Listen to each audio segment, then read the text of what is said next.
Assalamualaikum. Good morning, dear ladies and gentlemen. First of all, let us praise to the Almighty Allah Subhanahu wa Ta'ala. Because of His blessing, we are all here able to attend the Uitm 2023 virtual 3-minute thesis or 3MT competition. My name is Nur Atara binti Abdul Rahim, MC of the day and representative for Institute of Postgraduate Studies, IPSIS, welcoming all of you to this event today.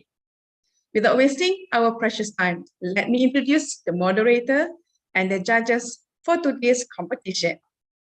On my left here, a beautiful lady. Here is our moderator, Surveyor Dr. Siti Mazwana Shamsuddin. The Chief Judge, Dr. Sharul Nizam bin Ahmad from UITM. Our second judge, Surveyor Dr. Muhammad Rosdi bin Saman. He is an expert in forensic engineering and currently attached with Suruhanjaya Pencegahan Rasuah Malaysia. The third judge is Mr. Muhammad Fizrin bin Ahmad. He is the managing editor of New Ideactive Syndrome Berhad. Before we proceed further this morning, let me brief out the competition rules, the judging criteria, the prizes offered, and the proceeding of the competition. First, the competition rules. Each participant will present their topic using a single static PowerPoint slide, no slide transitions, animations, or movement of any description from the beginning of the oration to the end. Each presentation is limited to 3 minutes maximum, and those who exceed this limit will be disqualified. Please note that competitors will not be judged on video or recording quality or editing capabilities, optional inclusions. Judging will focus on the presentation, ability to communicate research to a non-specialist audience, and 3MT PowerPoint slide. Number 2, judging criteria. At every level of the competition, each competitor will be assessed on these three judging criteria listed. Please note that each criterion is equally weighted and has an emphasis on audience. First, comprehensive and content. 2, engagement and communication. 3, the impact of the research. How about the prize? What's the point of handling a competition without exciting prizes? These are the prizes that can be won by the winners of today's competition. First prize, 750 ringgit Malaysian, and opportunity to represent the university in the virtual Malaysia 3MT hosted by University Technology Mara UITM. Second prize, 500 ringgit Malaysia, and the third prize is 250 ringgit Malaysia. And now, ladies and gentlemen, please let me explain the proceeding of the competition. The proceeding of the competition will be like this. The contestant video will be played for 3 minutes, followed by 2 minutes judges deliberation. There are 3 clusters divided for today's competition. It is a science cluster, a social science cluster, and an engineering technology cluster. Each judges will be given 2 minutes to do their deliberations. The moderator will stop the sharing slides, giving time for the judges to deliberate. It will be continued until the last participants of the cluster. In between clusters, there will be around 10-minute break before we proceed to another cluster. I hope our honorable judges here is ready now. Let us begin with the first participants. From the science cluster, Miss Emiliana binti Muhammad Rozi. Over to you, moderator.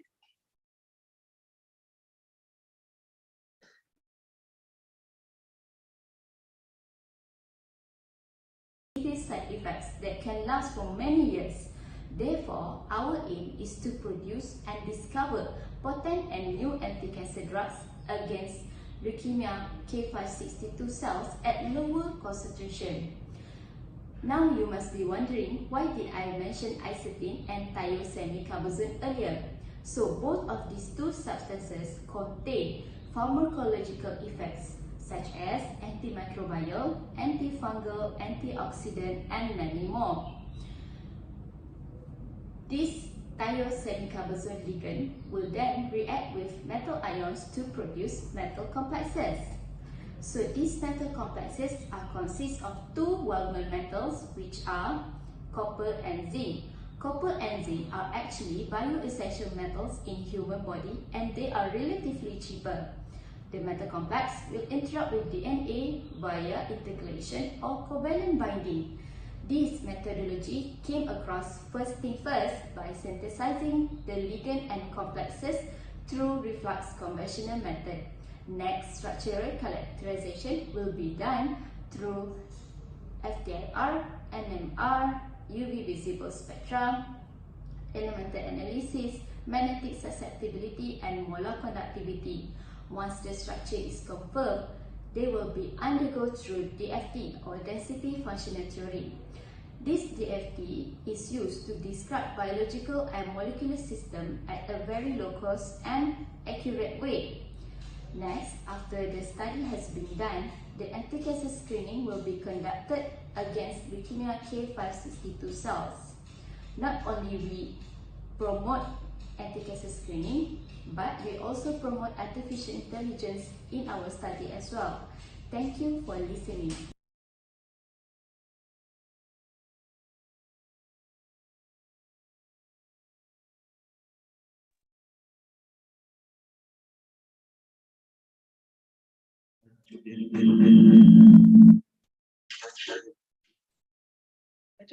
Tajuk kat sini je. Profile. Tajuk tak ada. Itu dah tajuk.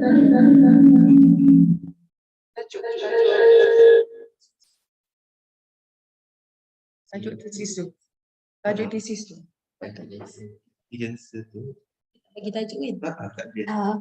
Kita ni dulu, saya carikan tajuk dia. Sebab dia tak bagi, sepatutnya dia ada slide. Intro. Dia, Yes, correct. tak pun dekat poster dia ada tajuk. So kalau yang macam tu, dia presentation marks dia rendah lah. Faham. Kalau kita nak review kemudian, kita review lagi nanti. Okey. Kali bagaimana?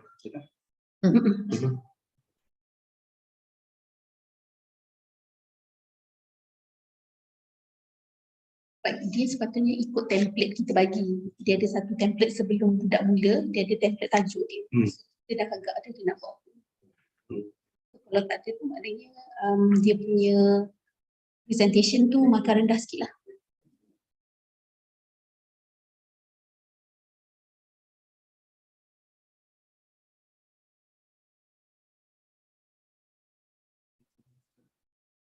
Nak komen sekarang pun boleh. Kalau nak buat kemudian pun boleh. Boleh betulkan kan? Boleh.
Now let's move to our next participants, Miss Putri Najiha binti Megat Zakaria.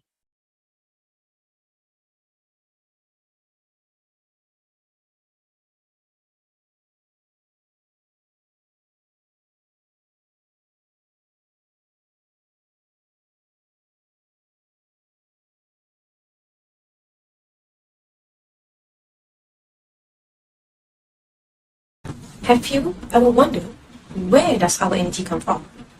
Most of our daily activities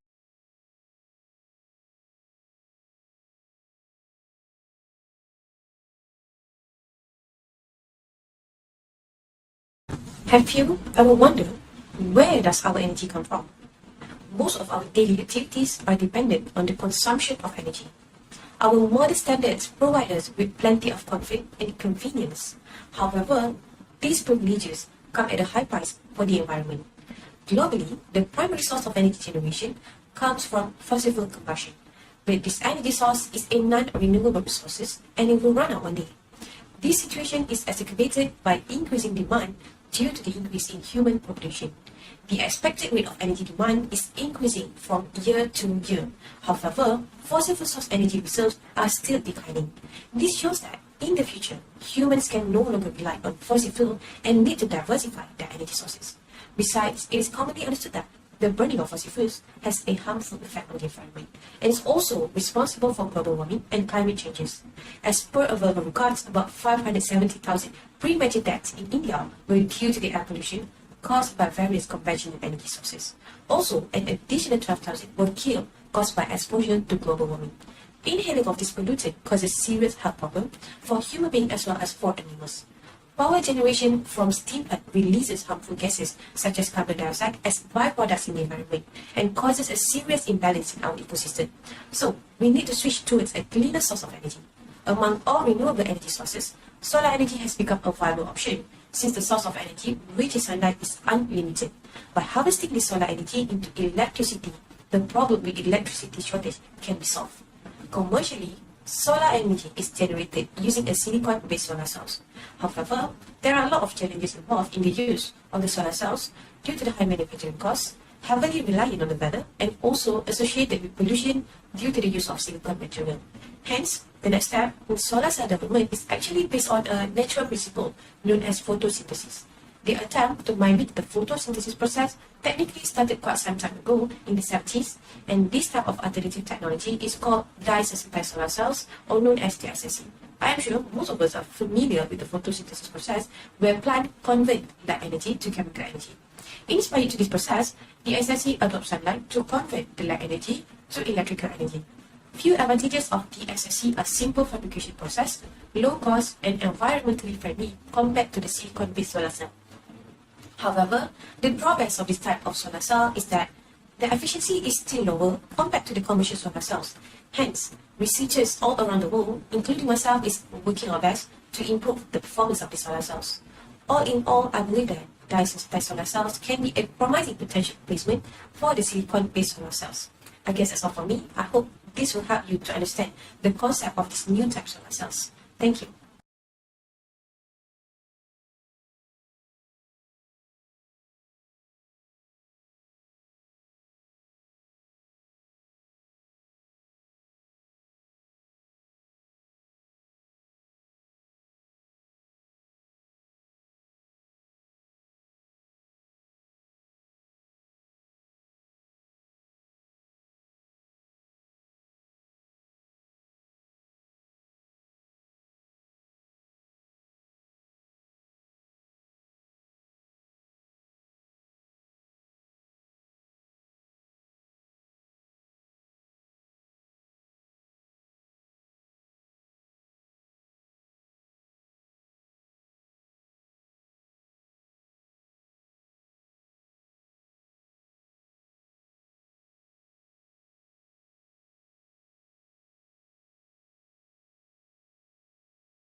Okay.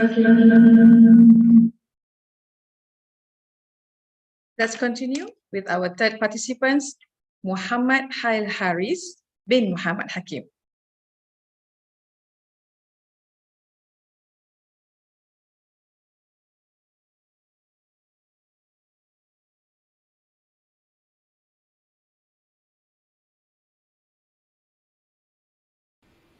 How to turn a boring dish into a work of art? The answer is food coloring, which is easy to add a pop of personality to your rainbow cake or even your favorite raya cookies. But did you know that the majority of food coloring in most of our food is synthetic? So what is synthetic coloring? Synthetic coloring are color compound produced from coal tar or petroleum. It has better stability towards high thermal processing conditions compared to natural color. But the issue is, it is commonly associated to toxicity issues such as hyperactivity and allergy. Although Food and Drug Administration has established limits on the use of synthetic coloring, but on the consumer side, are we actually aware on the amount of synthetic color we consume daily? In light of this, food and beverage sectors are actively searching naturally derived color to solve this issue. Natural colors can be obtained from nature in all kinds of plant sources such as yellow or carotene from turmeric, red or betalains from beetroot, and green or chlorophyll from spinach. But in nature, purple and blue is very rare and difficult to get naturally. Other than cabbage, blueberry and grapes, can you tell me are the blue edible plant available in Malaysia? None, right? Much worse, these natural colors are easily destroyed by high temperature, unstable pH and direct light. So this is where my PhD research comes in. My role here is to search any potential sources to produce stable natural coloring. Luckily, Malaysia is blessed to have this rare color which comes from butterfly pea flower or known as bunga telang. This flower has a lot of anthocyanin, a pigment that gives them their blue hue. The blue color is nice in cold drink, but when baked in a cake, it turns greyish and look unappealing. So how can I make it stable? To improve its stability, I will conduct metal co-pigmentation. It is a process where I combine anthocyanin with iron to form a metal complex. Imagine this. A single strand of thread is easily breakable, but when two or more strands are twisted together to form a rope, it becomes much stronger. Anthocyanin alone cannot tolerate high heat, but with the help of iron, it may survive even longer. Previous research has successfully proved that iron combined with blueberry shows good stability during heat treatment, and so do I hope in my research. In short, I hope my research can come out with more heat-stable natural coloring in the market while providing more safer and healthier options for consumers. Natural colors, pure and true, from fruits and veggies, a healthy hue. No chemical or harm inside, just goodness that tastes just right.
Now, we move to the fourth participant, Ms. Rashida binti Muhammad Yusuf.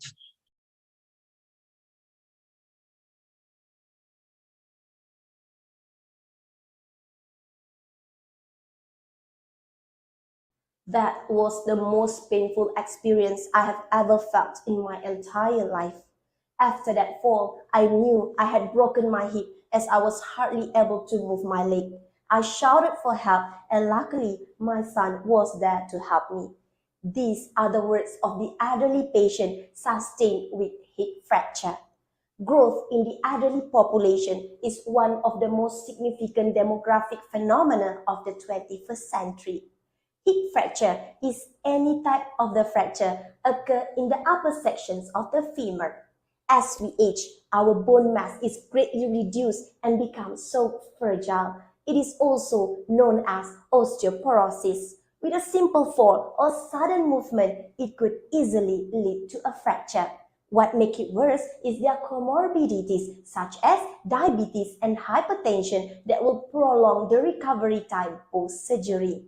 In order to understand the need for better recovery, in my PhD, I have conducted semi-structured interview and I can conclude there are three best methods to improve recovery. Number one, improve communication in terms of delivering information related to their condition, especially to meet the health literacy of the elderly, as we all aware of their limitation such as educational level and general medical condition.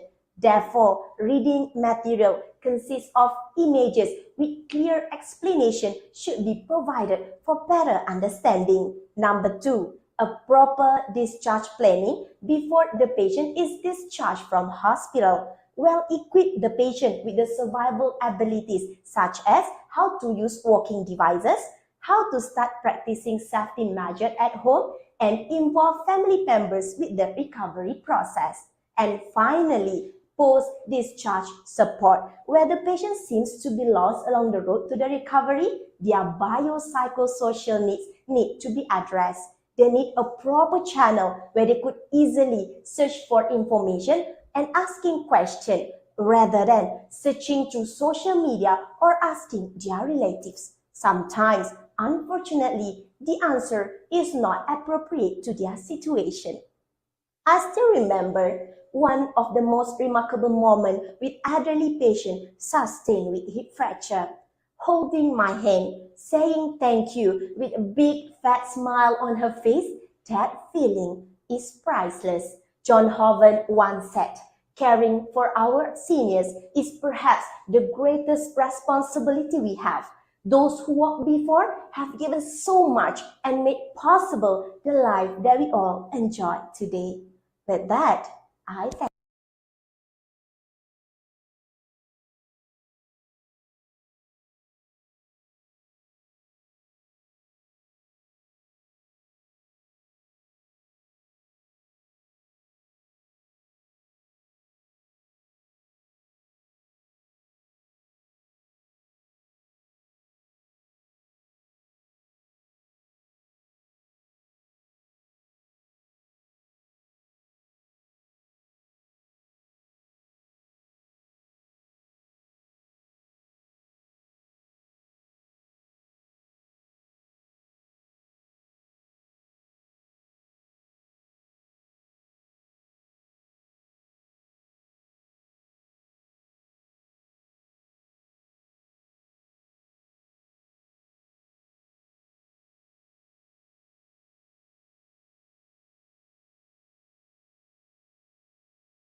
Okay, now let's move to our fifth participants, Mr. Muhammad Qayyum bin Muhammad Sabri.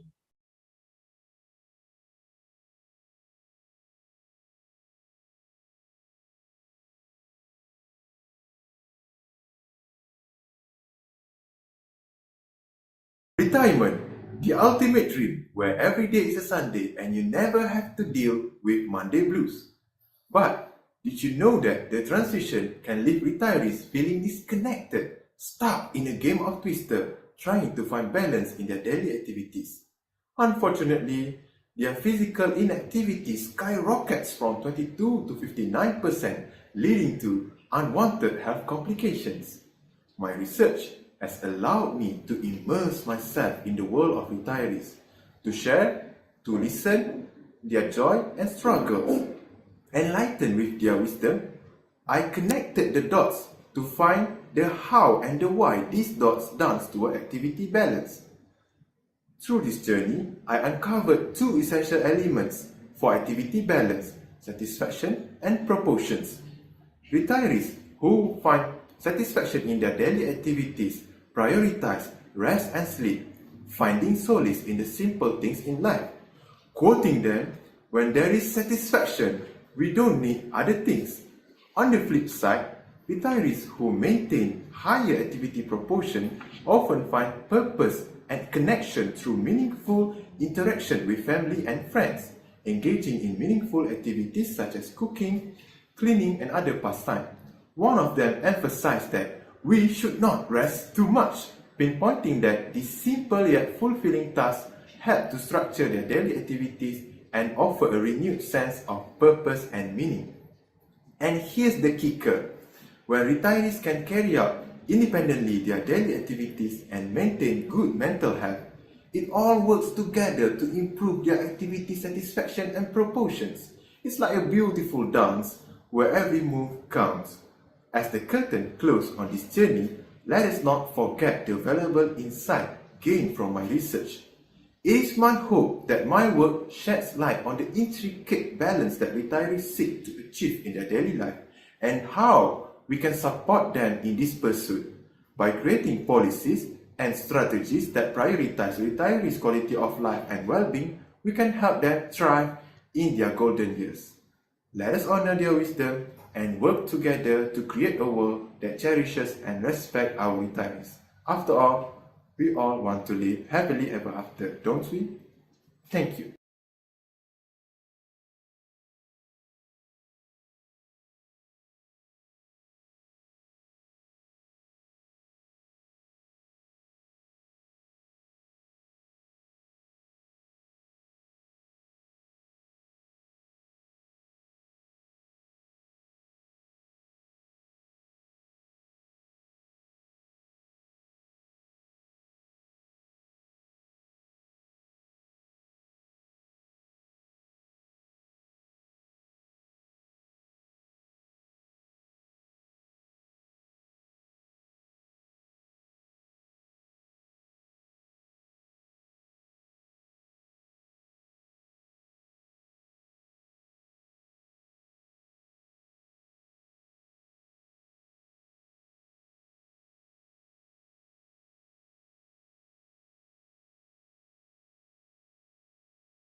We are now moving to the 6 participants, Nur Jamia, Miss Nur Jamia Iwani, binti Zulkifli.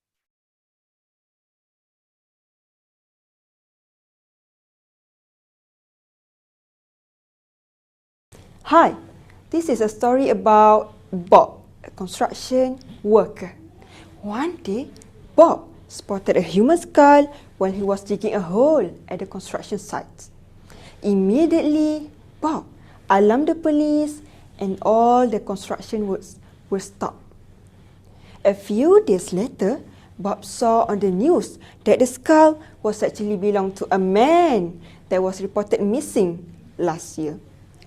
But Bob wondered, how does the gender establish by only using the skull? This is where forensic expert plays a role, analyzing the bone to tell its gender. Conventionally, the gender of the deceased is determined by measuring the length of the bone. However, that method is less reliable. This triggered me to spark a new idea using a new method called geometry morphometry on the cavity within the skull to determine gender. Basically, geometry morphometry is a method to analyze shape of the bone. So now, let us talk about how it works. How do I turn a skull's cavity into a gender identifier of unknown disease? What I did was, I collected skull X-rays and landmarks were applied onto the skull's cavity and the shape difference between gender were analyzed. And guess what? I found the golden key with 2 important findings.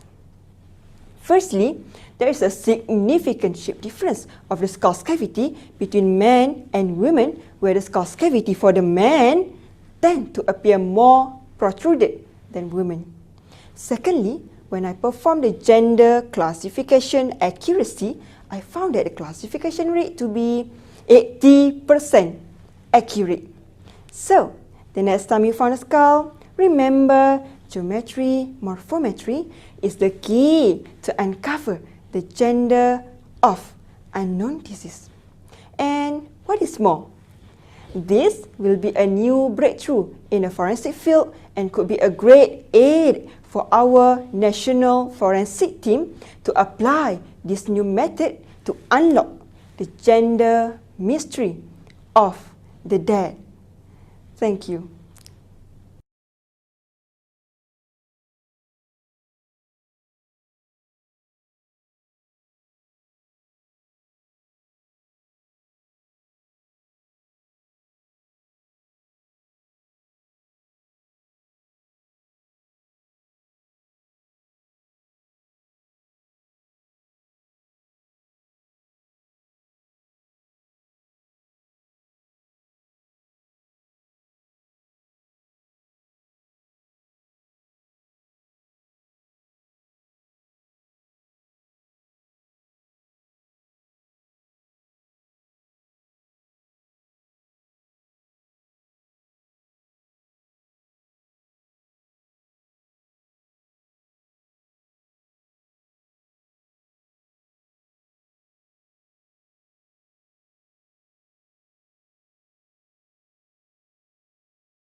Now, let's move to the participants number 7, Miss Emmy Suzana binti Abu Bakar.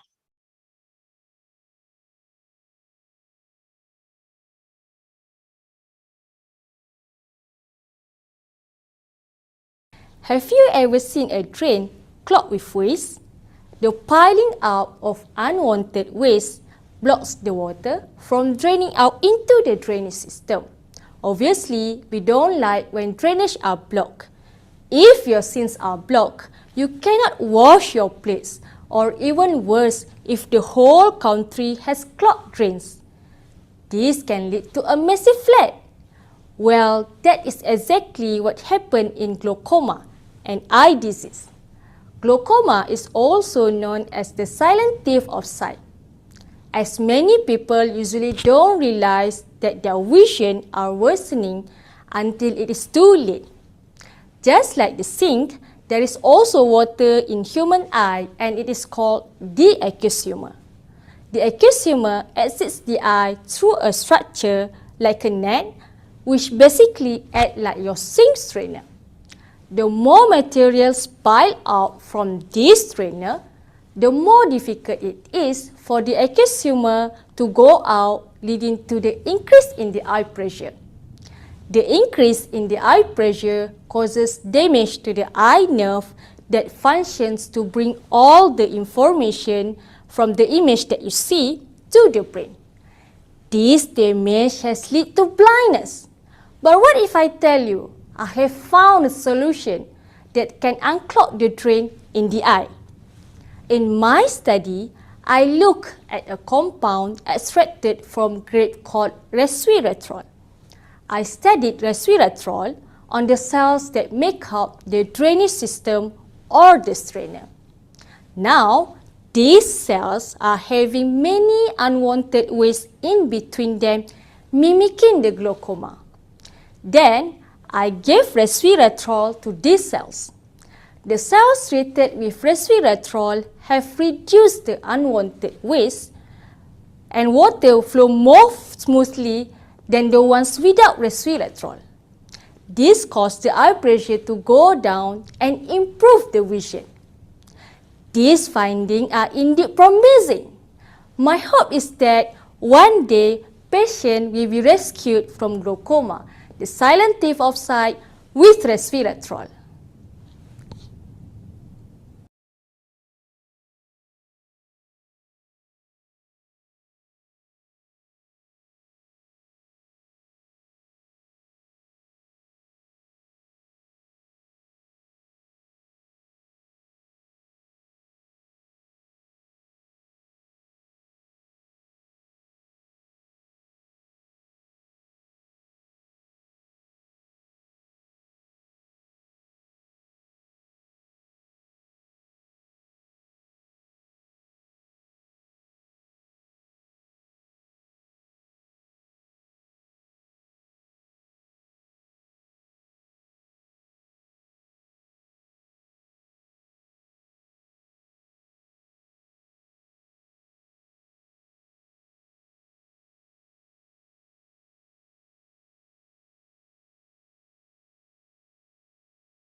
Next participants is Miss Iman Nabila binti Abdul Rahim.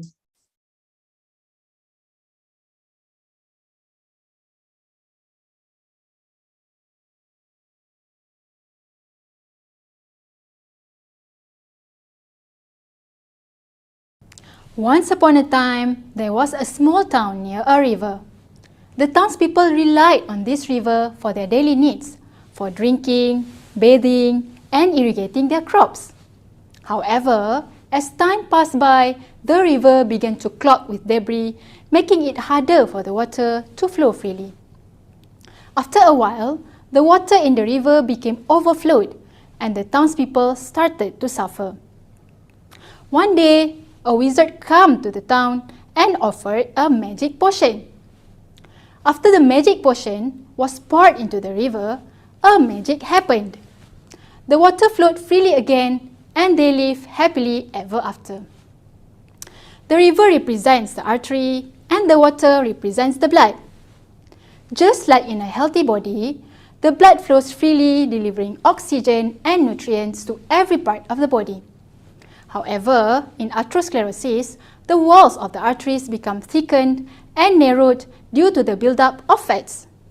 As these fats continue to grow, they block the blood flow through the arteries, just like the debris slowed down the river. When this happens, it can lead to a range of health problems, including heart attack and stroke. Cardiovascular disease affects 17.9 million people, which represents 32% of all global death. Therefore, there is the need to find a solution to this problem. Saffron, a spice usually used to cook rice dishes in Mediterranean countries, was shown to help lower cardiovascular risk factors. In our study, we conducted an experiment using rabbits. The rabbits were given a high cholesterol diet to cause atherosclerosis, and then they were treated with the saffron extracts. So, what did I find? Saffron extracts could lower the bad cholesterol levels in the blood down to 90%. Interestingly, the fats that build up in the artery of the atherosclerotic rabbits given saffron decreased compared to the untreated rabbits. From these results, I believe that saffron could be one of the natural supplements that can be used to treat atherosclerosis. Harmful diseases such as heart attack and stroke could be prevented, and our community will be stronger and healthier. Just like the magic potion cleaned the river from the debris, saffron also acts as a magic potion to clear away the fats in the arteries. Saffron, a magic potion for the clogged vessel.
Okay, now we are moving to the participants number 9, Miss Naima Mat Hamzah.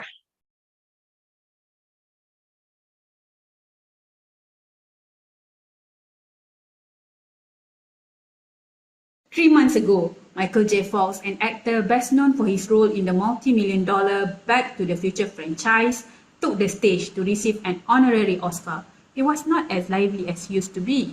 His speech was slurred, his hands trembled.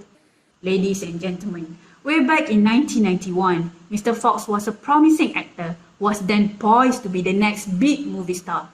Sadly, at the young age of 30 years old, his career was cut short when he was diagnosed with Parkinson's disease. It pains us to see him struggle to deliver a 10-minute speech, but it is even more painful for individuals who are living with Parkinson's disease, for these are the daily struggles of 10 million people in the world, or 19 out of every 1,000 elderly people. Parkinson's disease is characterized by the loss of brain cells in the midbrain area which control movements. However, little is known about the cause which triggers the onset of the disease. As such, treatments can be very challenging. Current treatments only provide temporary solutions in controlling body movements, not curing the disease. To address this issue, we look to the nature. We see living creatures like lizards regrowing their lost tails. If living creatures can replace their lost body parts, why not human? This thus inspires regrowing of brain cells as a strategy to cure Parkinson's disease. Still, we have a problem. The process of replacing lost brain cells is very inefficient in humans, since only 0.2% of brain cells will be able to regrow. Amongst the living creatures that can regrow their body parts, zebrafish has the closest genetic resemblance to human. I now study the zebrafish brain, hoping to recreate a conducive condition that will facilitate regrowth of human brain cells. I first inject toxin into the midbrain of zebrafish to imitate the loss of brain cells in Parkinson's disease patients. In mere 30 days, not only that zebrafish are able to 100% regenerate all lost brain cells, they are also able to recover their slowed muscle movement. We then look into the cellular process that occur over the course of 30 days. To our surprise, we find cell division to first occur in the frontal part of zebrafish brain 7 days after injury. The new cells then migrate and mature into functioning brain cells at the midbrain area. More importantly, we identify two major factors that govern the successful regrowth of zebrafish brain, LPAR1 and MAPK8B. We are currently studying the specific roles of these two factors in recovering what's lost through each process of cell division, migration, and maturation. The understanding of how these factors function is crucial in their application as factors that will stop the loss of brain cells and regenerate new cells in Parkinson's disease patients.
We are moving to the 10th participant named Miss Mazura binti Wanci.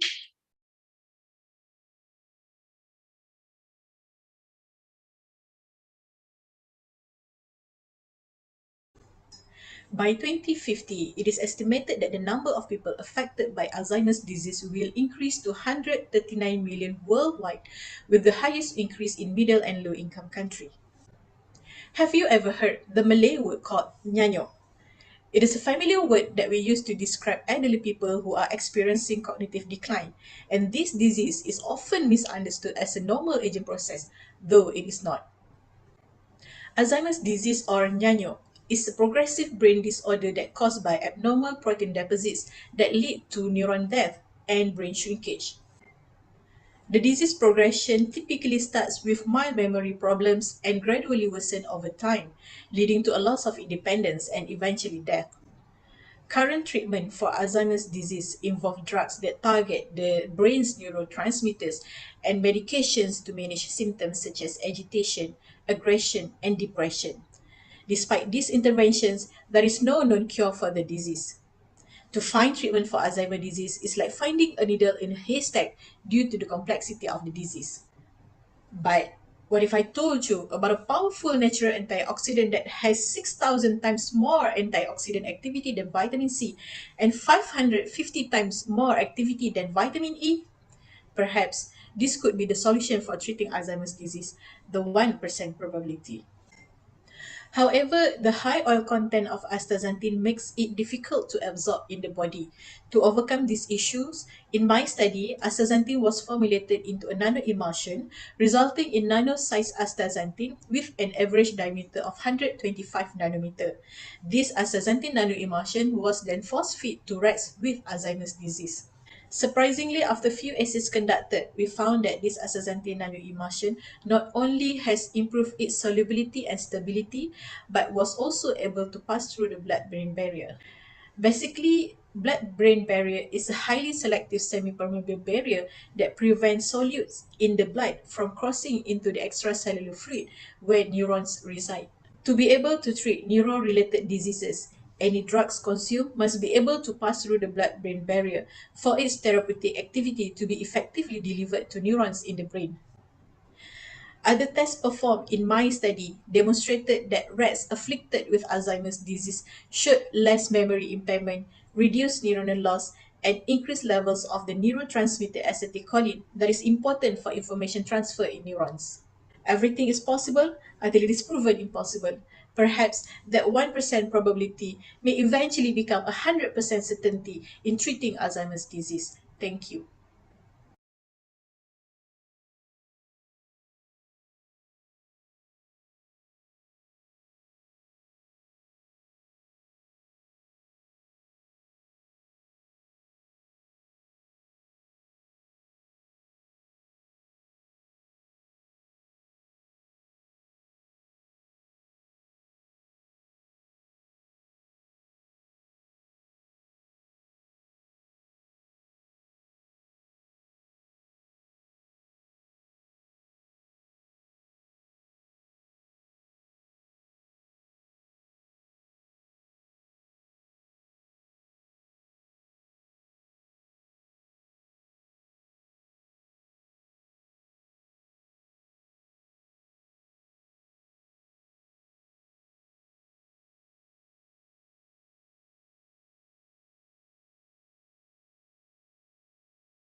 We are now finally comes to our last participants for our science cluster, Miss Intan Farahana binti Amran.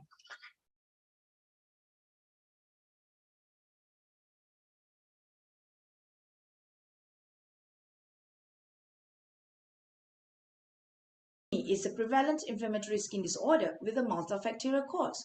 According to epidemiological data, acne is the 8th most frequent disease globally, affecting 9.4% among adults and adolescents, which translates to 650 million people. This will directly affect a person's quality of life and a significant economic burden. Acne is estimated to cost Malaysia Ministry of Health USD 213 to treat an episode of moderate acne per patient. Total healthcare spending in Malaysia has more than tripled from USD 1.5 billion in 2006 to USD 5 billion in 2020. The acne medication market was valued at over 9 billion USD in 2022 and predicted to grow at the rate of 5.5% from 2023 to 2032. A noticeable surge in the number of people dealing with severe acne issues stimulate the demand of acne medication over the coming years. Acne sufferers are also associated with mental health issues, which 69% feeling anxious, 45% feeling depressed, and 41% feeling stressed out. Another problem with acne treatment is antibiotic resistance, which reduce the effectiveness of the current medications. The use of antibiotics such as erythromycin and clindamycin has high prevalence in Mediterranean countries, mainly due to abuse. Spain reported 91 and 92% resistant for both antibiotics, and similarly 75% and 60% has been reported in Italy. The increasing number of C. acne drug-resistant strains has provoked global concern over the decreasing number of antibiotics to treat acne. To address this limitation, we propose alternative treatment by using natural ingredients such as black and red rice, which is unique to West Malaysia and planted by the rural indigenous people of Sarawak, and snail slime extract, both of which have antibacterial, anti-inflammatory, and antioxidant activities, as well as by using in situ gelling system, which is not currently available in the market.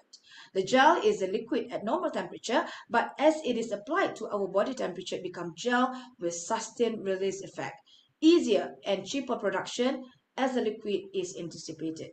Our invention is expected to increase the success rate of treatment, improve the quality of life for those affected by acne.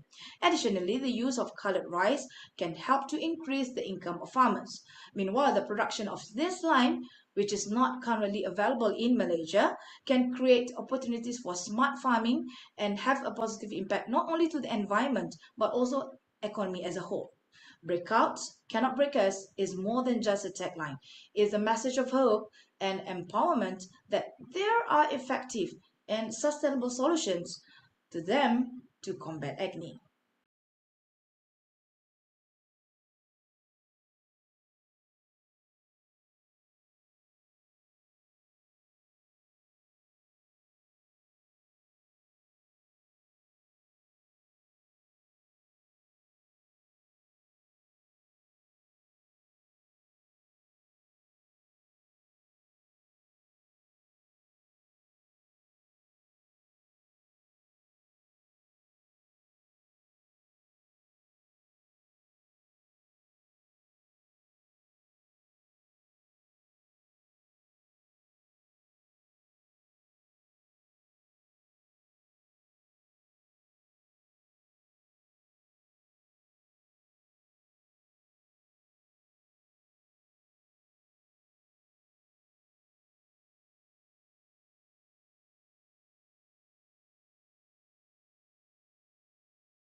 All right, that is our last participants for science cluster.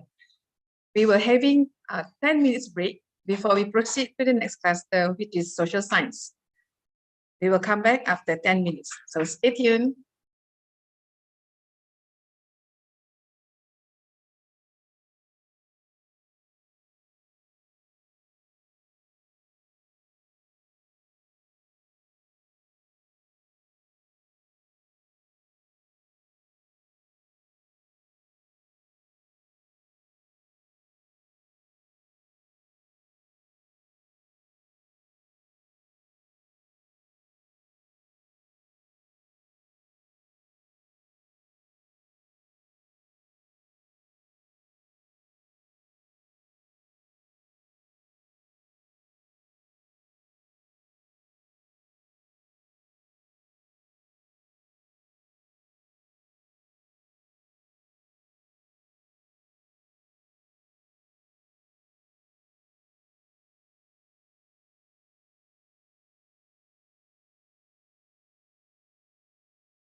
Number 12, Nur Shahira, kamu.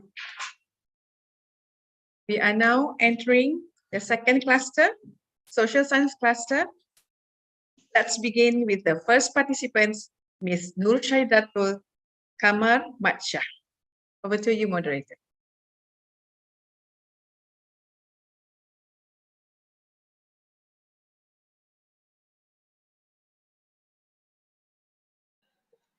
Assalamualaikum and very good day everyone. My name is Nadira binti Ahmad Afif and today I'll be presenting my research which is the insight of Malay women involvement with drug, the client journey before, during and after treatment. So we start off with women.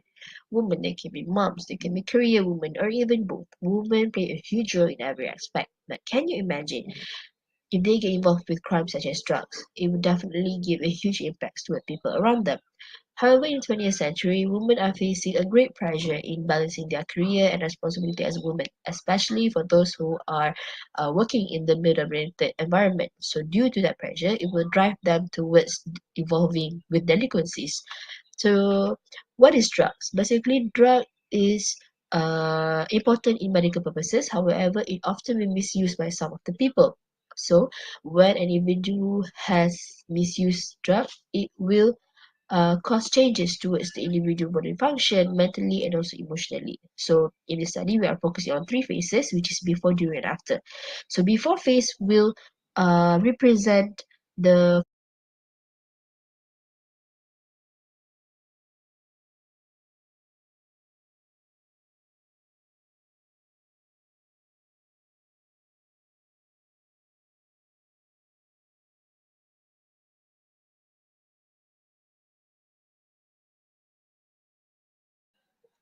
Assalamualaikum and very good day everyone. My name is Nadira binti Ahmad Afif and today I'll be presenting my research which is the insight of Malay women involvement with drug, the client journey before, during and after treatment. So we start off with women. Women, they can be moms, they can be career women or even both. Women play a huge role in every aspect. But can you imagine if they get involved with crimes such as drugs? It would definitely give a huge impact to the people around them. However, in the 20th century, women are facing a great pressure in balancing their career and responsibility as women, especially for those who are working in the male-dominated environment. So due to that pressure, it will drive them towards evolving with delinquencies.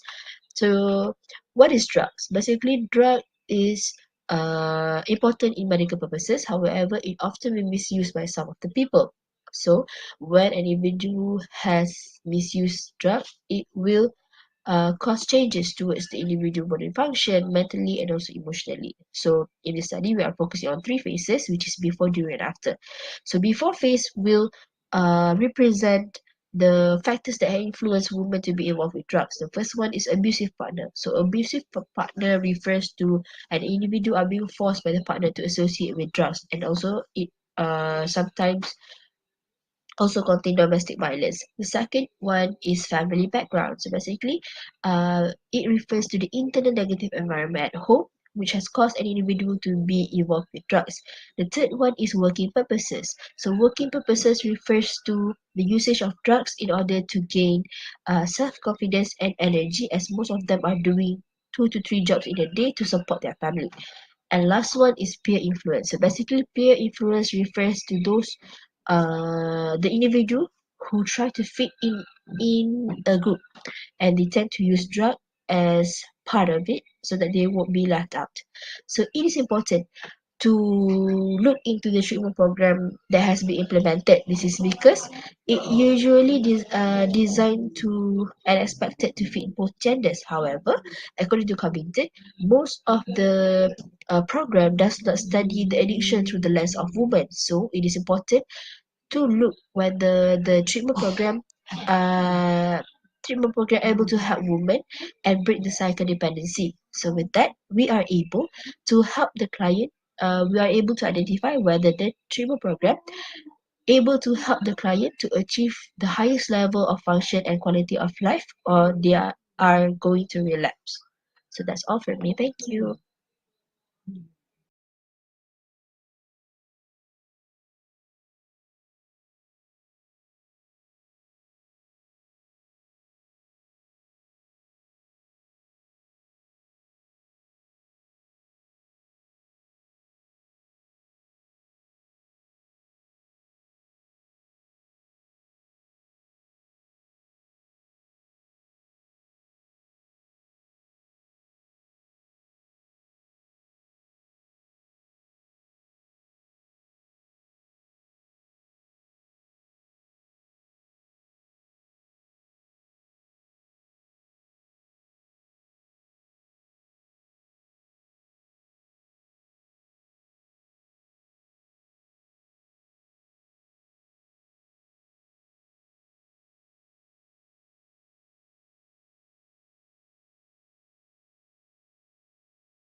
We are experiencing some technical glitch just now.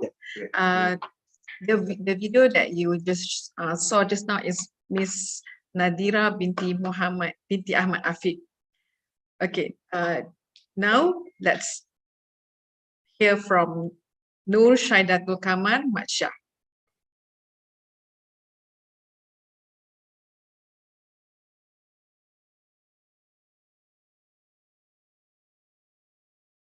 And 87 reported e-commerce scam cases in Malaysia. There were 12,987 reported e-commerce scam cases in Malaysia in the first half of 2021 alone. This is a significant increase from the 9,696 cases reported in the same period in 2020. Among the types of scams reported, e-commerce was the most common with 26.2% of all reported cases. These shocking numbers remind Malaysians to be vigilant and cautious when dealing with online transactions, an offer that seems too good to be true. Catching online scammers can be difficult for several reasons, such as anonymity, lack of evidence, lack of technical expertise, limited resources, and unreported cases. Do you realize that scammers use no weapon other than language to manipulate and control their victims? Scammers often use language and psychological tactics to manipulate their victims and convince them to give their money or personal information. They may use language suggesting heavy consequences if the victims does not comply with their demands, such as threatening to arrest them or take legal action against them. Scammers may use language to create a sense of familiarity or trust with the victims to gain their confidence and persuade them to share personal information or make a purchase. Scammers often use persuasion tactics in the form of language that suggests that their offer is a one-in-a-lifetime opportunity or that it is too good to pass up. This can cause the victim to feel anxious or fearful and may lead them to make impulsive decisions. So what can we do to educate and empower people to recognize and resist these deceptive tricks? People can protect themselves from these scams by understanding the linguistic strategies the scammers use. My study looks into the linguistic strategies of scammers by analyzing their authorship attribution in their promotional contents and narratives. This study presents a detailed investigation of subfields of pure linguistics, including morphology, syntax, and semantics. The findings of my study will contribute to a comprehensive public education and to assist the relevant authorities in recognizing scam threats at an earlier stage before we become a victim ourselves. The findings also offer empirical linguistic evidence to increase awareness and strengthen cybersecurity. The impact of scam goes well beyond financial loss and reduce economic growth. Scams can also cause significant emotional distress, including anxiety, fear, and anger. It is important to remember that when it comes to scams, prevention is better than cure.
Now let's move to the third participants, 13 participants, sorry, Miss Paslina Muhammad Razi.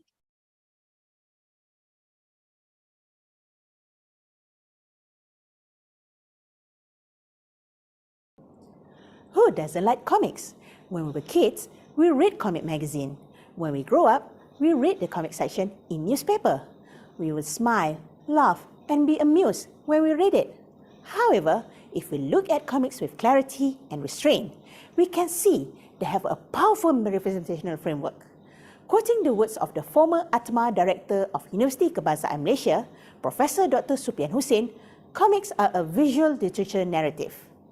Visual literature is a sketch, a simulation drawing of daily life that records a story, narration, plot, conflict, hero, heroine, antagonist, protagonist, or satire in the form of cartoons and comics.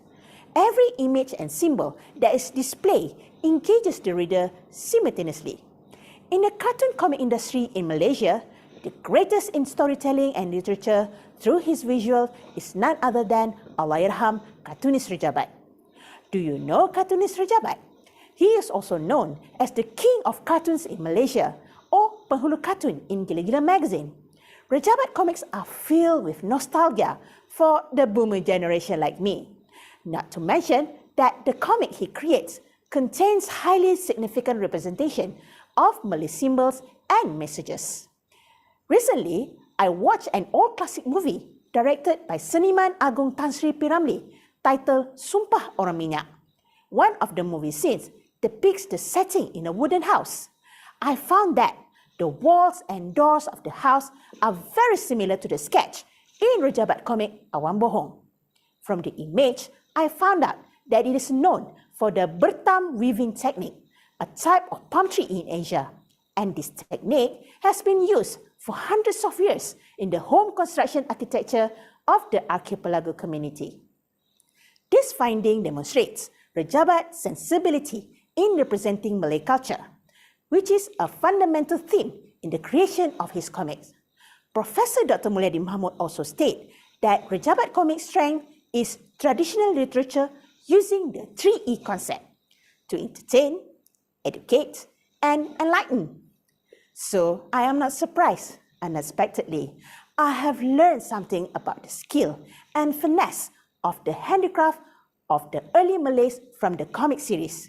If a fan of comics like myself can learn something, I'm sure you will have a similar experience. In other words, comics are more than just fun. They also implicitly and overly reflect the elegance and nuance of our culture. Thank you.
Okay, we move next to the 15 participants. Miss Nur Izzati Mukminah binti Muhammad Zamri.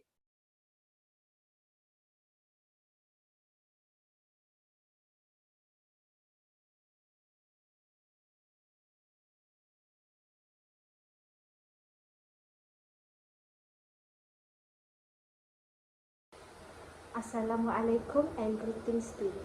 Before I start, allow me to share with you one term introduced by World Health Organization WHO, globesity.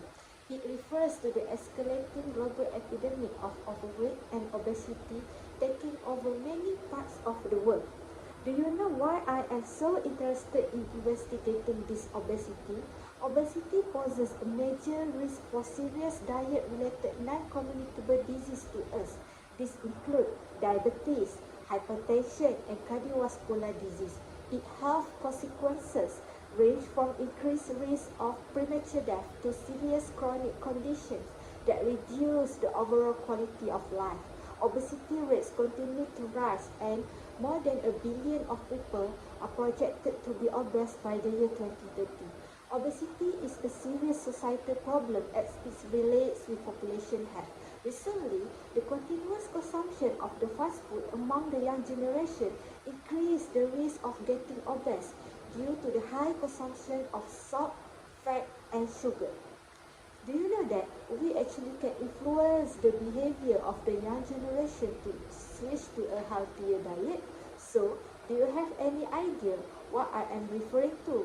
This is called as Healthy Corporate Social Responsibility CSR initiative. How I'm going to do that? This is what my research project comes in handy. This lead study aims to gather the relevant information from various stakeholders. Accordingly, through the CSR, the fast food will engage actively in the health promotion strategy in order to encourage the young generation to choose a healthier diet. What are the examples? So it could be providing nutritional information, offering smaller portion size, engaging with nutritional education program, and following to the food regulation and guideline.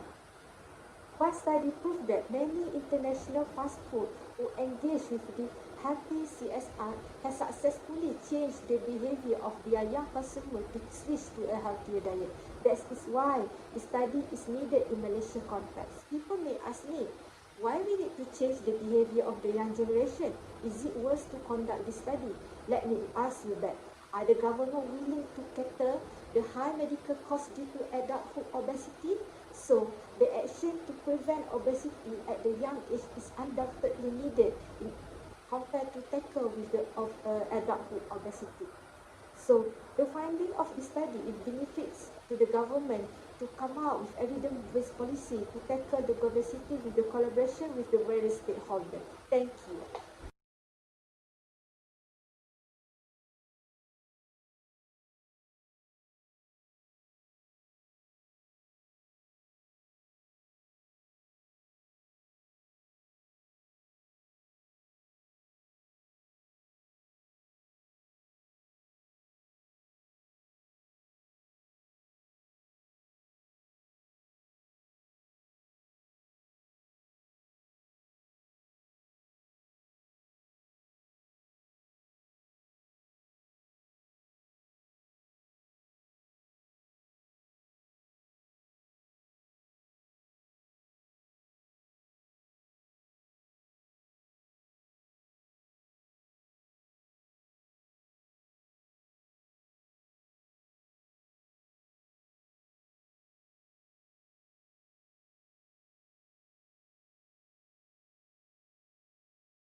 Okay, right now we are moving to the 16th, but number 16 participants, Miss Hasnatul Shakira binti Abdullah Hadi.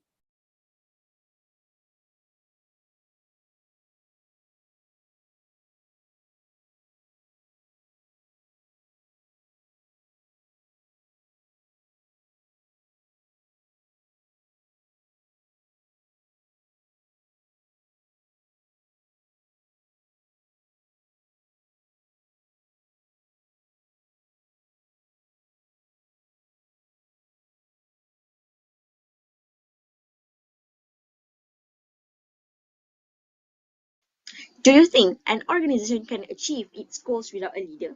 This paper intends to focus on transformational leadership importance and whether it affects the MPO's performance or not. Nowadays, the role of MPOs have become more important since the occurrence of several unfortunate events such as the outbreak of pandemic and the natural disasters that frequently happen. MPO act as the helping hands for the government to handle the public affairs, has made them being accountable to the public at large and needed to be managed by good leaders.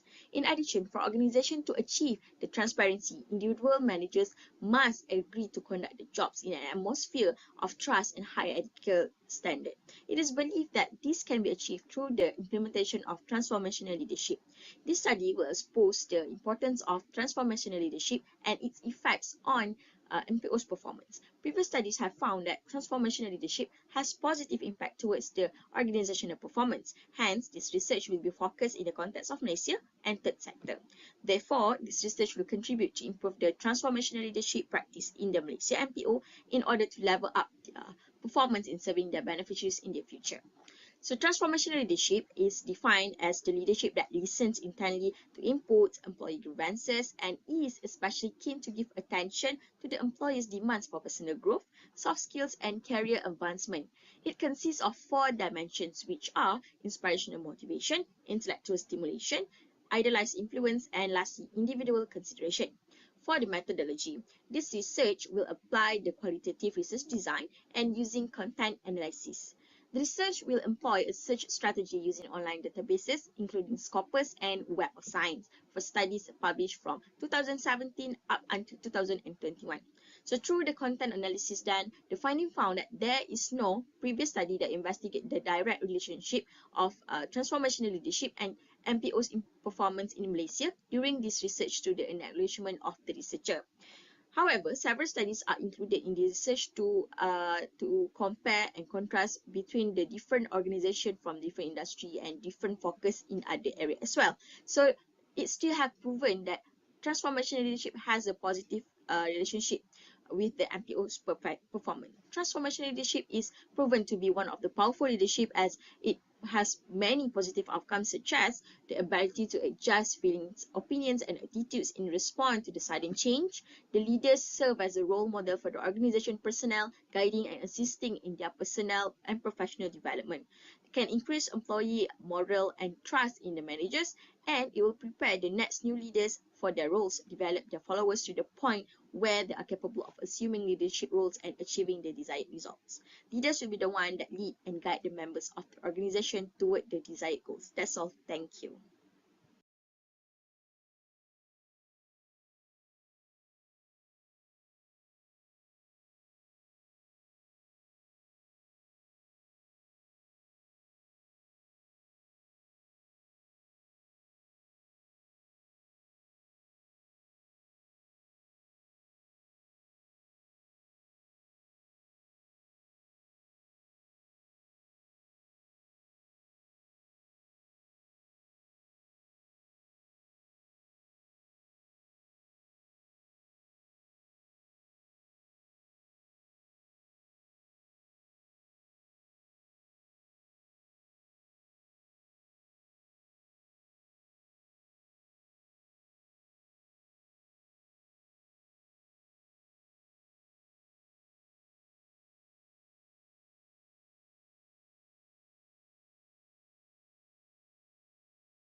Okay, now I would like to invite participants number 17, sorry, Miss Rohaiza Kamis.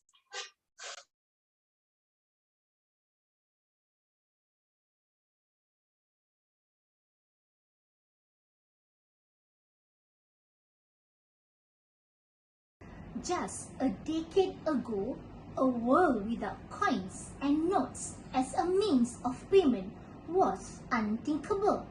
Surely, the digital masterminds among us could imagine a day when cold, hard cash was no longer necessary. Today, with a financial inclusion a leading strategy for the vast majority of digital banks and fintechs, life without clicking sounds of pocket change could soon be a reality. Electronic wallets enable faster, more convenient, and more secure transactions that can help reduce the risk of fraud and other security threats. In addition, electronic wallets can help users manage their finances more effectively. The importance of electronic wallets in a current scenario cannot be denied. As we all know, the crisis COVID-19 is a big challenge all over the world, and the number of electronic wallet users is increasing. However, despite the rapid development, this cashless society is difficult to achieve in the near future. It seems to be a pipe dream by and large because the vast majority of people around the world rely so heavily on cash. As the country moves toward a cashless environment following demonetizations, the initial confusions has given way to a number of concerns. The big question here, the emphasis on online transactions, bring convenience and tangible benefits, or just lead to more stress. As such, these facts motivated me to explore the factors that determine the acceptance of electronic wallet, especially for Malaysians. This study is based on developed framework called FEWA and uses a quantitative approach. It was conducted through online survey using Google Form for the targeted focus group. Perhaps these findings can be a guidance for electronic wallet providers to understand the factors that influence the acceptance of electronic wallets. It also can increase the acceptance rate among Malaysians and assist the government in achieving a cashless nation.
Okay. Okay, our next participants will be Mr. Hewage Rishan Sampas.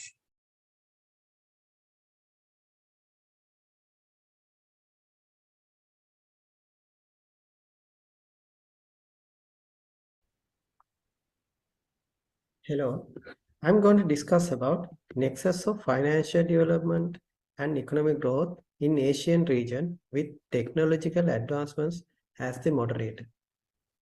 So if you think about Asian countries, why I am selecting Asian countries? Because it is the world largest continent and it is the world leading economic contributor to the global GDP. Therefore, Asia is the most fastest developing region or the continent in the world. Therefore, it's direct the economy of global context. Therefore, we are going to find out how financial development affect for the economic growth while technological advancements make the moderating effect. Generally, we think that financial development will increase the economic growth, but in reality, it is other way around. That is, financial development makes the economic growth to decrease. Surprising. Yes. And also, when you consider the technology advancements, with the technology advancements, economic growth of Asia get increased. If you go in deep, it means in economic condition of countries or the income levels of countries, we can divide Asian countries into three clusters. High income countries, middle income countries, and low income countries. In high income countries, financial development decrease the economic growth of those countries. But technology advancements, it boosts economic growth. When we come to the middle income countries, it's work other way around. It means financial development increase the economic growth, but technology advancements decrease the economic growth. When we come to the low income countries, it's like financial development increase the economic growth and technological advancements decrease the economic growth. Strange. Yes. So why this is important? This is important for the decision makers to make better policy decisions to invest their funds. It means they should consider which level is the country that they make the decisions. If they are in higher developed countries or high income countries, they should highly focus on technological advancements. They should invest technology advancements. If they are in middle income countries, then they should consider financial development. They should improve the financial development and invest in financial development for financial development. But they are in low income countries, they should invest in technological advancements rather financial development to make their economies get faster growth. Thank you.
Okay, let's move to the next participants, Mr. Nirman Nur Afiki binti Mat Yusof.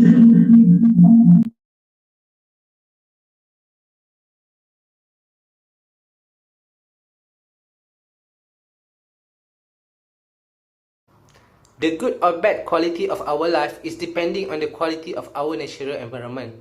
Nowadays, many companies' action in this world directly impact our ecosystem, resulting in many environmental problems. The world will consume almost 19 billion tons per year of raw material by 2050. So we cannot be so selfish and use up all the resources for ourselves. For instance, industry and factory are contributing largely to the pollutions. They are declining the quality of air and the water we consume. There are so many harmful effects of companies' activity on the environment. For example, the pollution, waste disposal, climate change, global warming, and also the greenhouse effect. On the other hand, overconsumptions of the resources by the company and improper waste disposal have resulted in a huge quantity of solid and hazardous waste. Therefore, there are recent calls for sustainable development, meaning a development that focuses on environmental protection as well as economic growth. So this problem led me to conduct a research about impact of alignment of institutional pressure and environmental management accounting system on sustainability performance. Currently, the conventional management accounting system have failed to uphold and provide environmental information in their financial accounting. This means that many environmental information has missing from various decision-making techniques. Thus, a new environmental management accounting system is needed to address this issue and improve sustainability performance. The main aim of environmental management accounting system is to provide both monetary as well as physical environmental information to increase the efficiency of the natural resources and also to reduce the environmental impact. A MAS is actually a tool that able to track and trace environmental related costs that commonly hidden under overhead costs in conventional management accounting system. So in terms of benefit, a MAS able to support the top management for effective decision-making technique concerning environmental issue. A MAS adoption also can help organizations to create value by achieving competitive advantage, improving costs as well as better sustainability performance. So in the end, I want to say that we must spread environmental awareness in our society. It is crucial to save and protect environment. In my view, it is the responsibility for everyone to protect the environment. The government of country must implement a strict law for industry. Therefore, let us work together toward a greener and more sustainable future. Thank you.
Now, let's move to the participants number 20, Cik Fatima, Miss Cik Fatima binti Cik Kasim.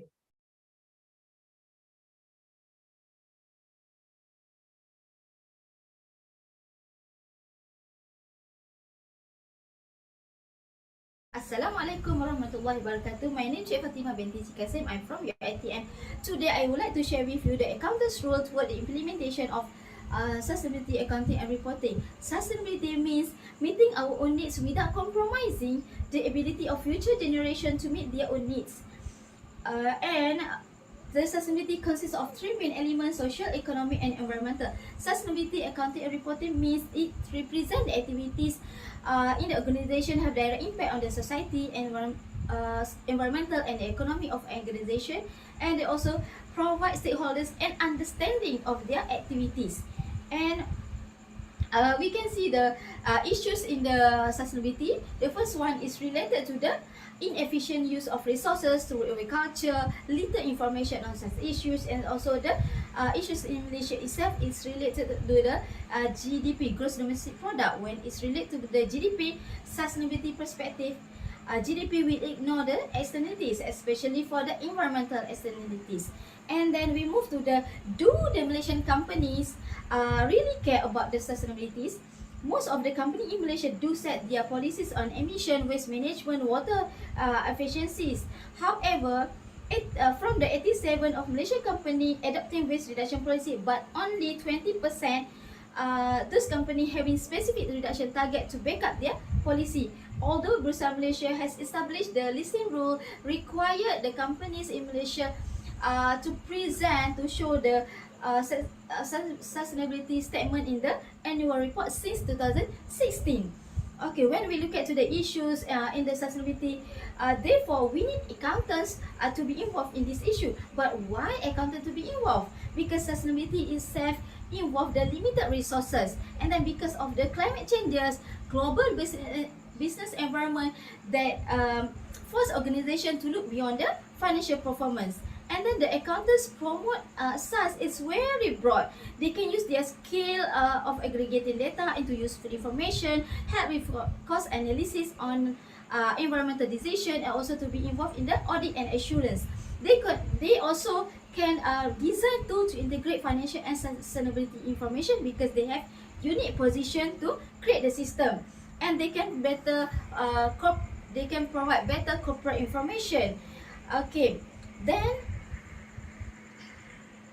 let's we look at together. Therefore, what should we do in terms of to be success in the sustainability? The first one is we can drivers of corporate sustainability, the readiness to adopt the sustainability practices, the organizational leadership culture and competencies, and also the measurement of sustainability practices. So let's work together to achieve the success in sustainability accounting and reporting. That's all. Thank you.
Okay, we have come to our last participants for our social science cluster, Miss Nur Shahira binti Mat Subri.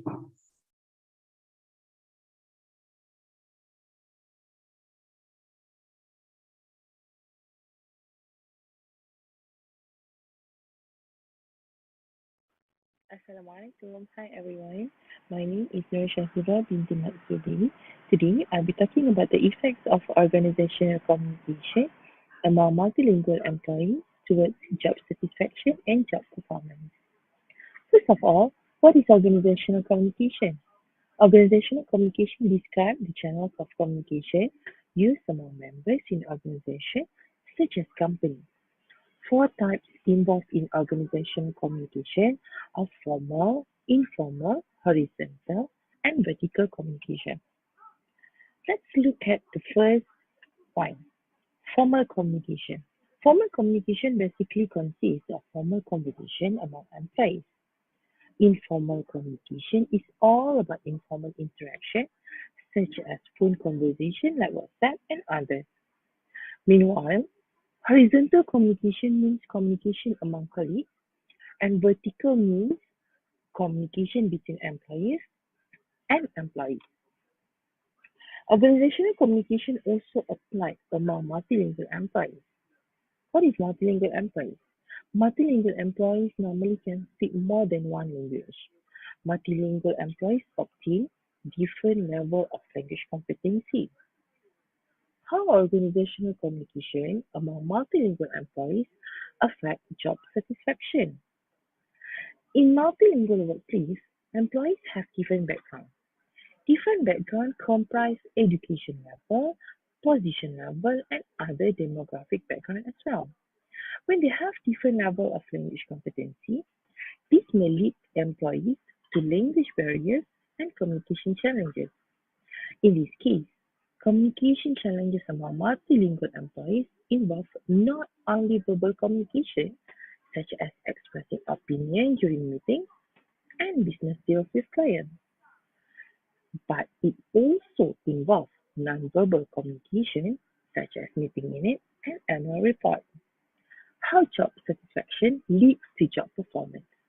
When the employees feel demotivated, they will have lack of interest in their job. When they face the difficulties, they will feel unsatisfied towards their job. Thus, this also may reduce their job performance. Before I end my session here, let me share one fun fact about multilingual.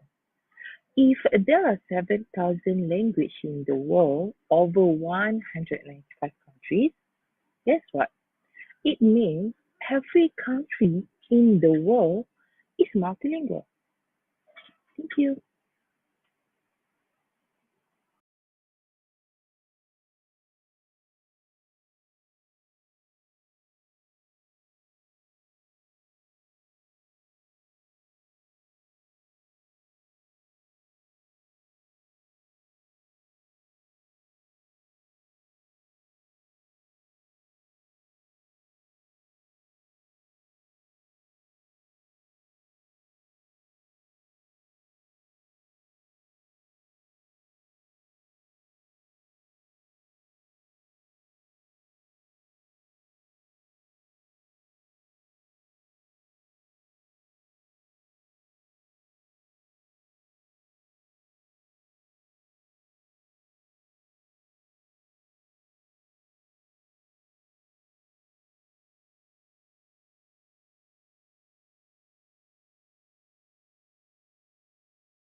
All right. We have come to the last participants for our last cluster, which is engineering and technology. Miss Nur Atara binti Kamar Zaman.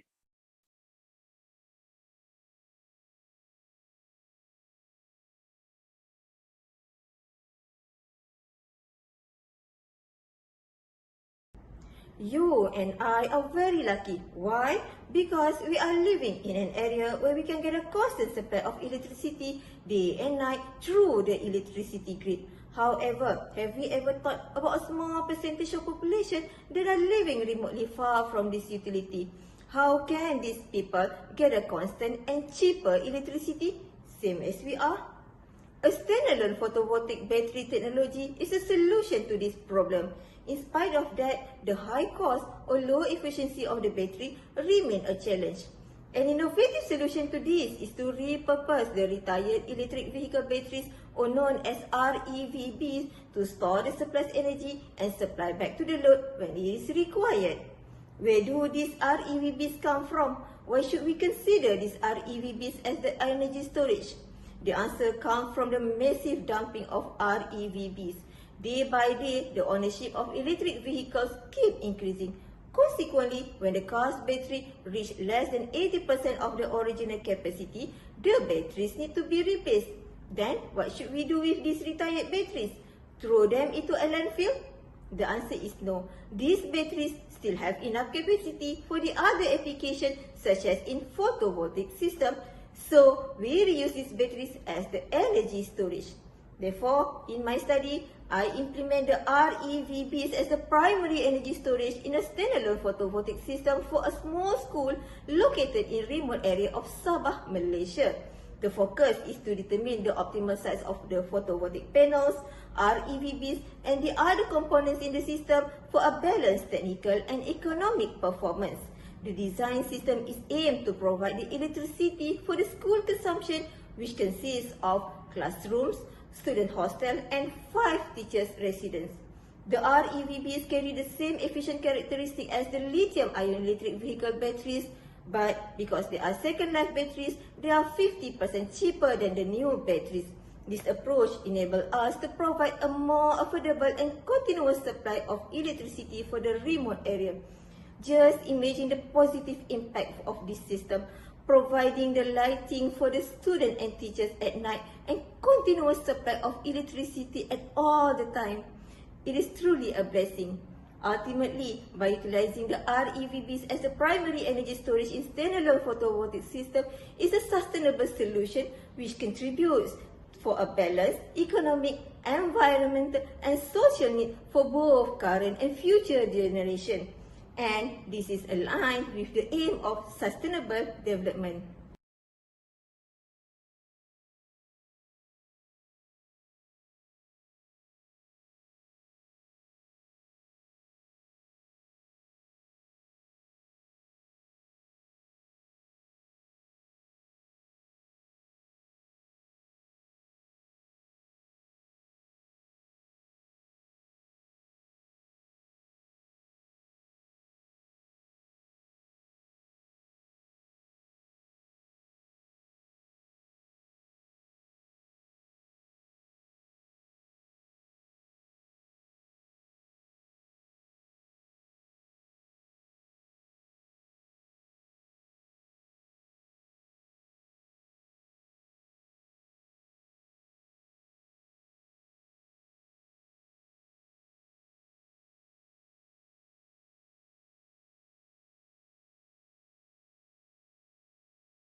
Okay, right now we have come. It's already. We have been finished presenting all together 22nd participants for today competitions, and the judges are doing their deliberations. We will take a break, and the announcement of the winners will be revealed before 1 o'clock. Okay, so stay tuned.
For 60 years, University Technology Mara, or UITM, has been the place for acquiring knowledge and developing capabilities. From a training center to now a vast network of universities, UITM has campuses and faculties all over Malaysia. UITM allows for the pursuing of goals and earning a degree in any field of choice, with a mission to enhance the knowledge and expertise of Bumiputras in all fields of study, through professional programs, research work and community service, while upholding moral values and professional ethics. Nestled amidst the greenery and some of the most scenic areas in the country, each university campus is strategically located in places where their presence inevitably provides an economic boost to the local community. UITM pledges to provide maximum opportunities to pursue professionally recognized programs of study in science, technology, industry, business, arts and humanities. University Technology Mara offers quality education at all levels of study, from foundation to postgraduate. The university has always been at the forefront in science and technology, as well as in management. It is a place where talent, skills and excellence are nurtured. UITM has a mission to empower the indigenous people through the provision of higher education in accordance with Article 153 of the Malaysian Federal Constitution and Act 173, University Technology Mara Act 1976. Duli Yang Maha Mulia, Sri Paduka Baginda Yang di-Pertuan Agong is the Chancellor of UITM by virtue of his status as the King, as provided for by the law.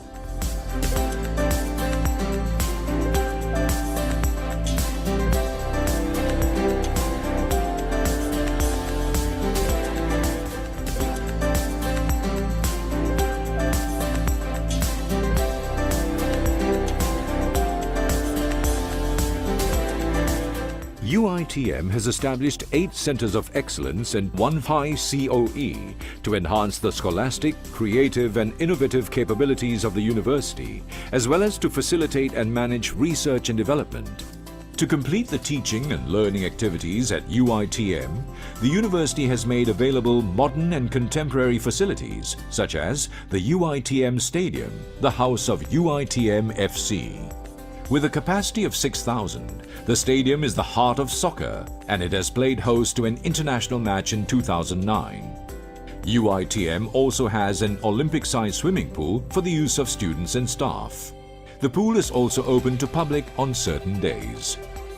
Built in 1972, Perpustakaan Tun Abdul Razak, or the Pita Library, has grown by leaps and bounds, housing thousands of international titles for all programs of study.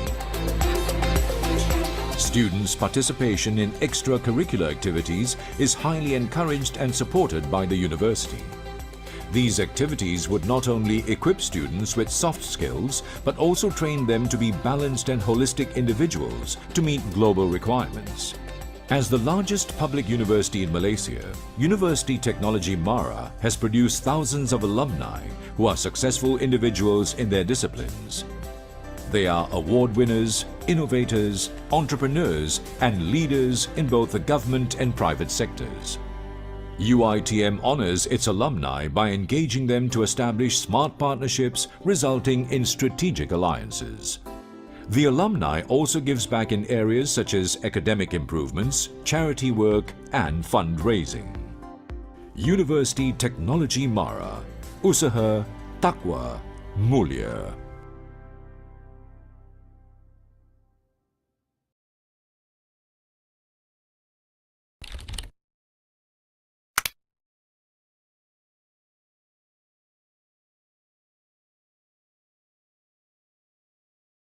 Nutella Biscuits, the crunchy golden biscuit with the creamy heart of Nutella.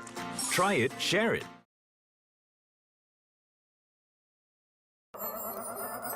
When you get your next big idea, say sparkly ketchup, Grammarly's tone suggestions can help pitch it with confidence to get your team on board. Did you see her email? Already calling vendors. Oh no, a project hiccup. We need a squeezy bottle. Good idea. With a more diplomatic approach, your request will get a better response. Problem solved. Grammarly can make all the difference in your professional success. Click the blue button to download Grammarly today.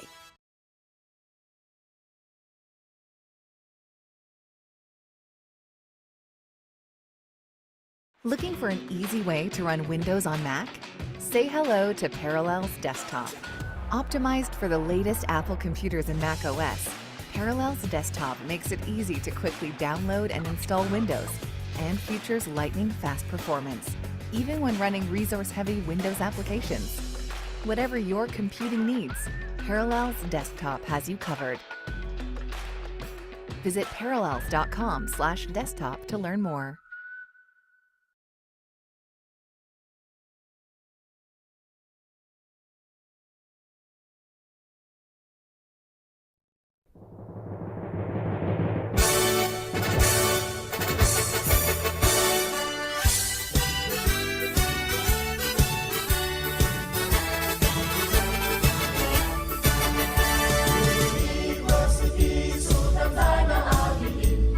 Impian menjadi realiti.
Hi again, Hi again, everyone.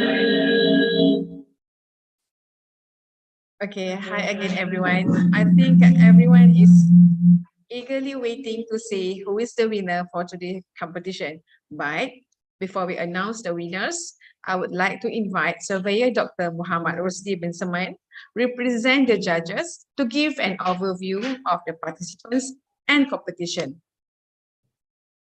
Over to you, Dr. Rusdi.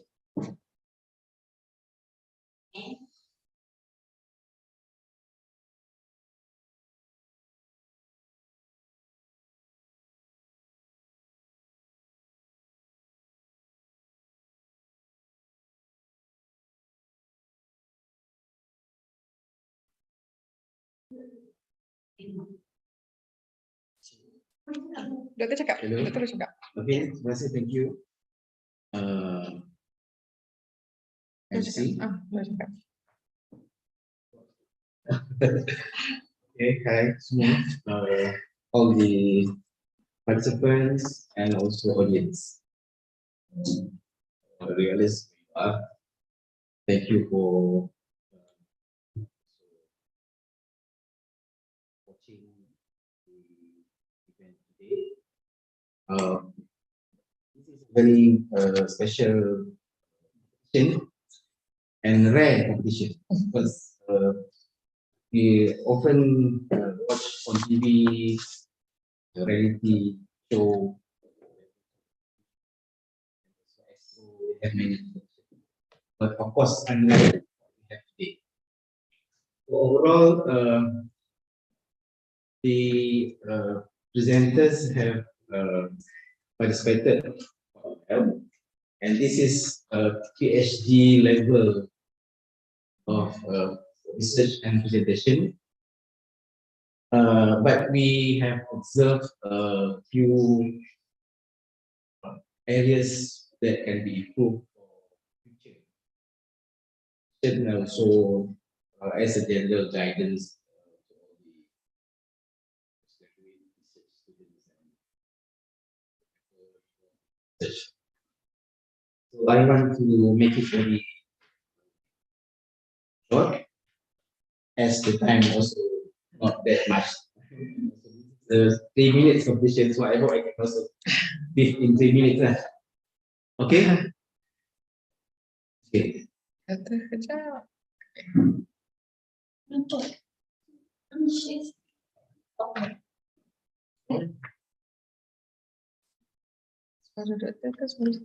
Suara tak sharing. Mute.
Okay, right now we are experiencing some technical problems.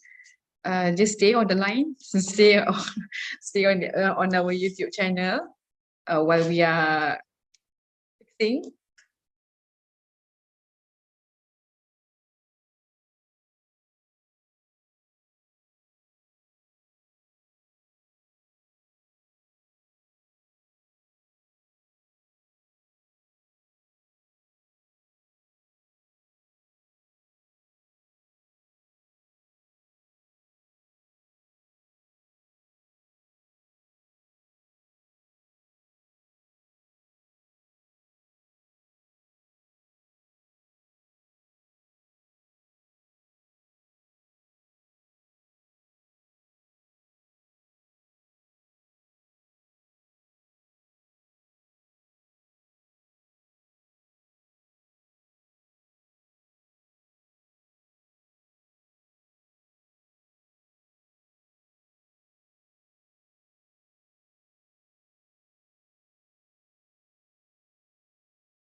Okay, I shall continue. I have a few points that we, the judges or juries, have observed during the presentations.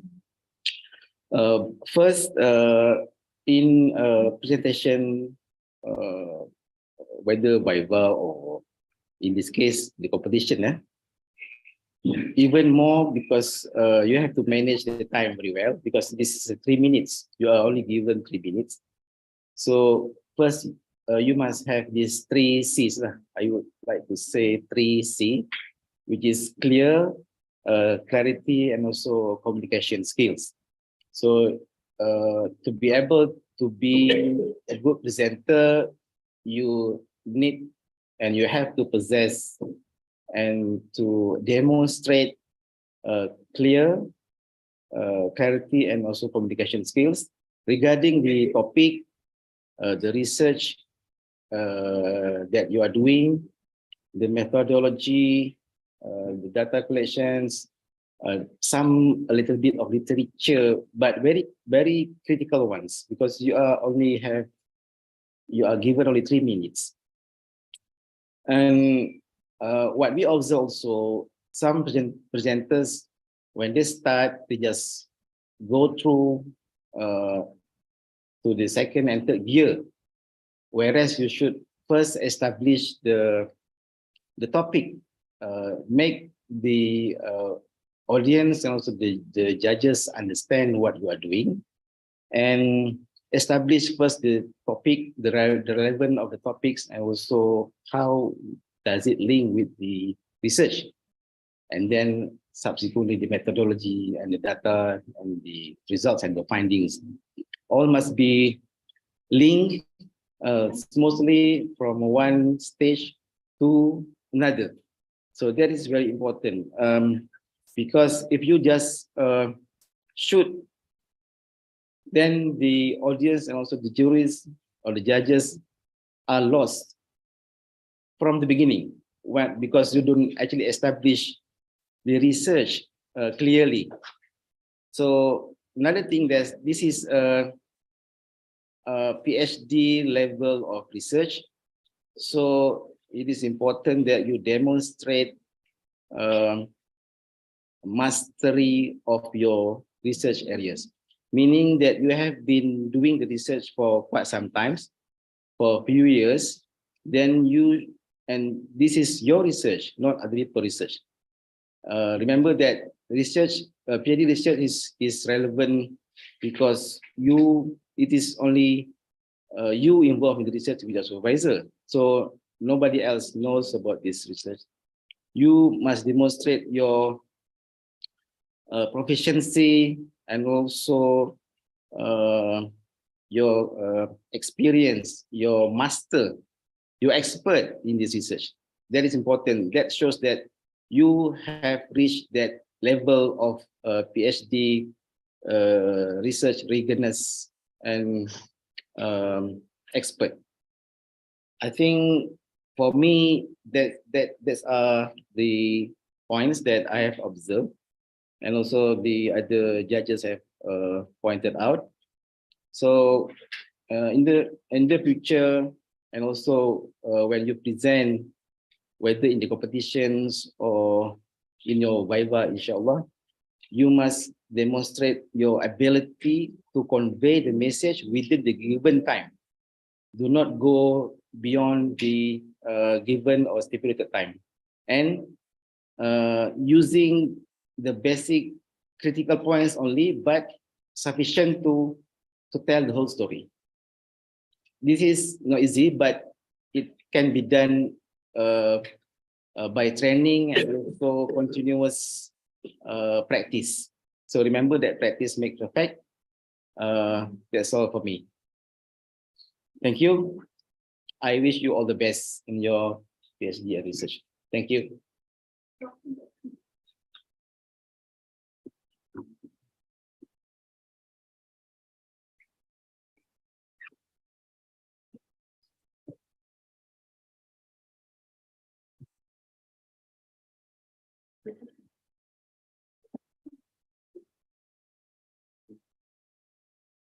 I think it won't be, thank you, Dr. Rosti.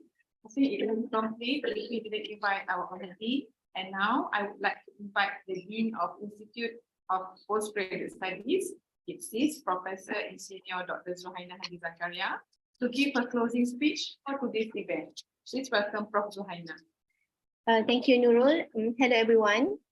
As we come to the end of this year's 3-minute thesis competition, I would like to express my appreciation to everyone for all the hard work and also dedication that has gone into making this event a success. After listening to all the 22 participants, I'm very impressed by the quality of research being conducted by our postgraduate students and their ability to communicate complex ideas in a clear and concise manner. This 3-minute thesis competition is an excellent opportunity for us to celebrate their accomplishments and also recognize the impact of their work. So I would like to congratulate all participants for their outstanding presentations. And also afterwards, we will know who are the winners, and also for their commitment for advancing knowledge in their respective fields. I hope that you can or you will continue to make significant contributions to your disciplines in the years to come. I also like to thank the judges we have from external and also internal judges for their careful consideration and also insightful feedback. The judges' experience and guidance are very, very valuable in selecting the winners for today. Finally, I would like to express my gratitude to IPSIS staff led by Surveyor Dr. Siti Mazwana and her team, who have worked tirelessly to organize this event. Thank you everyone for your participation, and we hope that we can meet everyone again in 3-minute thesis for 2024. Thank you.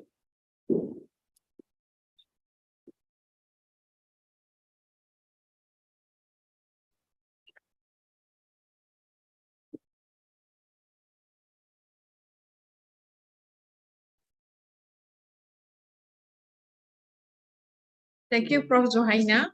Now, this is the moment that I believe all of us has been waiting. It's time to announce the winner of UITM 2023 Virtual 3-minute Thesis 3MT competition. Without wasting any of time, I would like to announce the winners for today's competition, starting from the third place. Please give a big round of applause to Miss Nur Atara bin Kamar Zaman from College of Engineering.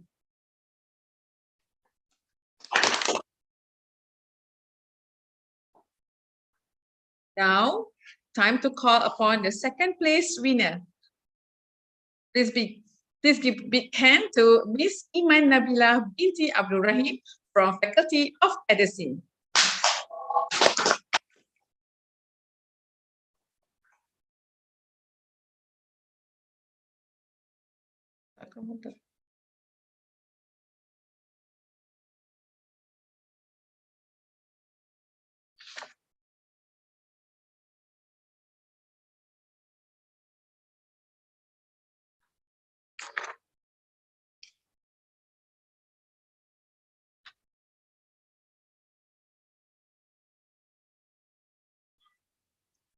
Okay.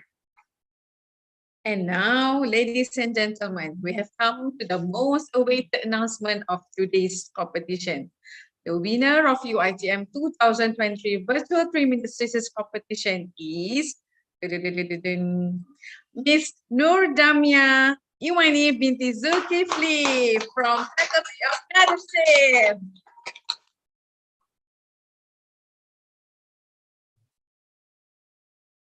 Congratulations to all the winners.